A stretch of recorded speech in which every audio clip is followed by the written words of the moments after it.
I just got this really sweet Sig Cross 6.5 Creedmoor.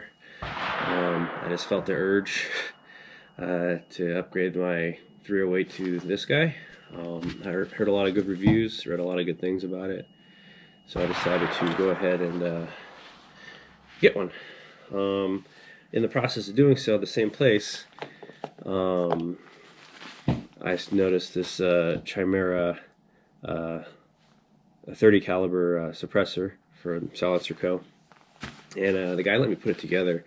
Really cool spot in Ording, Washington's Big J's outdoor store.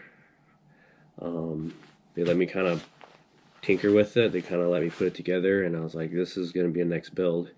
And over the course of a year, why it took that long was because I had to wait for the suppressor to go through the ATF. But I got it back about 10 months later, and everything's good to go. So I shot it today compared to, I wanted to see what the difference in ballistics would be for suppressed and unsuppressed. So I went ahead and took the difference here, and I'll show you here in a second. I just let you guys know I'm not using any a precision round. I'm just using an American Gunner in 6.5 and 140 grain. At the time, I bought a bunch of boxes of it just to plink with, practicing for PRS. Still pretty good ammo, still pretty accurate. So it's good. It's good enough to shoot within 500 to do what I needed to do. So it's good enough for me. So a little bit of data on this for. So I already told you 440 grain, and I have it out of here at 24.35 feet per second. So I did a comparison today with the Zero. So have you show you right here. This was the first 5 shots unsuppressed.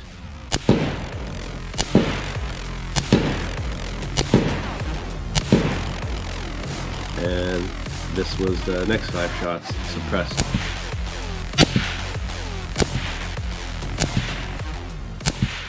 So you can see had to drop about 2 MOA, maybe to the right about a half MOA. So I just factored that in a little bit into the data that it gave me out of my Vortex Fury ballistic rangefinder here. Thing's pretty cool, by the way. So it gave me a 13.5 MOA hold out at 506. I did hit the steel because it's a half silhouette from head to chest, but I wanted to kind of fine tune it and see how far off it would be. So I gave it a 14.5 MOA hold, so another MOA because of the suppressor here. And I got me consistent hits, and I'll show you later in the videos here shortly.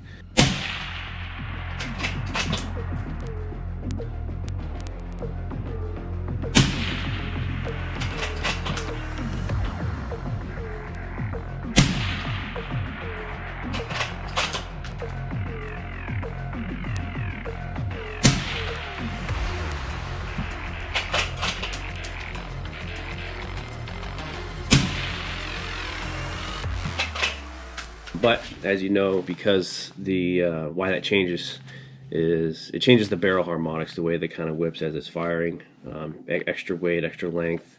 It might change even the velocity of the round as it's leaving, because the pressure is still building up as it's leaving the barrel and into the suppressor and leaving. So, but just so you know, if you guys are going to add a suppressor to any kind of rifle, it is going to change your zero a little bit. So make sure you zero it first, make your adjustments from there, and then go ahead and see how far off it is compared to your normal data unsuppressed. So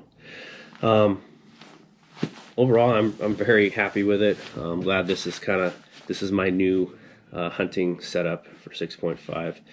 I usually hunt mule deer and whitetail in Montana. Haven't had an opportunity to do blacktail here in Washington yet. I usually do bow for that. So we'll see how this goes in the next hunting season or two. Thank you.